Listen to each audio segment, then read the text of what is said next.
This is TWiT. We started MacBreak Weekly in the fall of 2006. Holy smokes. With Leopard was just coming out. The iPhone wasn't out yet. We were still talking about iPod stuff. This is the guy who started it, Alex Lindsay of the Pixel Corps. You started MacBreak Video. That's right. And for some reason, we decided to spin out a audio. I think it was your idea. Credit to you. You chose the fabulous Jane's Addiction theme. Jane's Addiction-like theme. Like.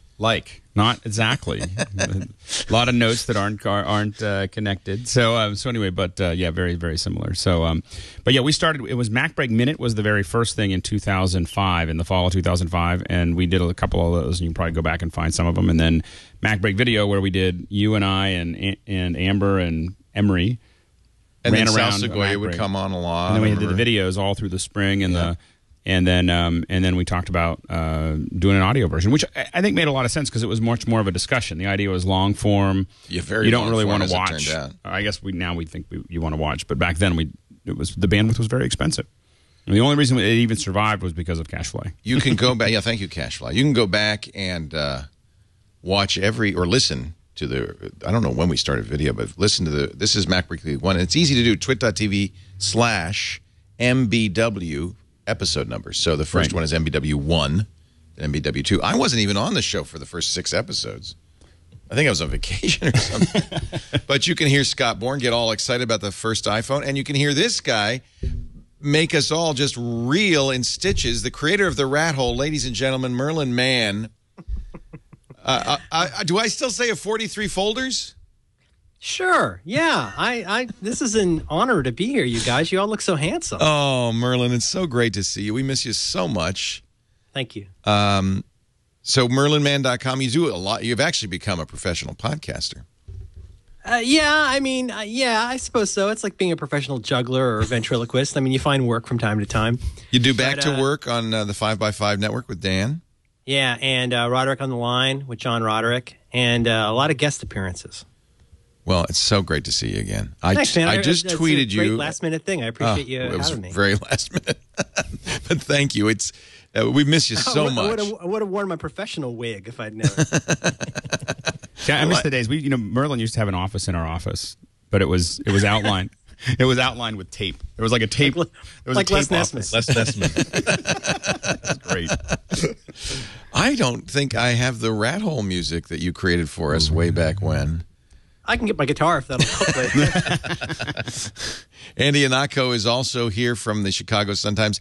When did you join MacBreak Weekly? Very early on, right? I think it was 2007, or at least my first appearance might have been 2006, 2007. I don't think I joined regularly until I think Bush was still president, because I remember being a lot less happy about the president back when we started. I think that came through in the podcast, and I regret that. Chris Breen was on a fairly regular basis. Scott Bourne, of course. I've messaged Scott, haven't heard from him. He's got his own thing. But the newest MacBreak Weekly member just joined us about a year ago. How long has it been now? Rene Ritchie, imore.com. Yeah, about a year, 16 months, maybe. I feel like a baby, Leo. Someone my age feeling like a baby. You guys, awesome. We've been doing this show since 2006. 8 years. Hard to believe. It's amazing. 400 episodes.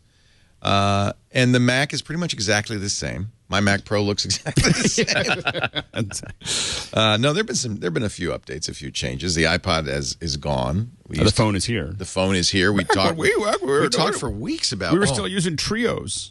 I was listening to MacBreak Weekly 24, which was the last one we did before the iPhone was announced in 2007, and all the speculation.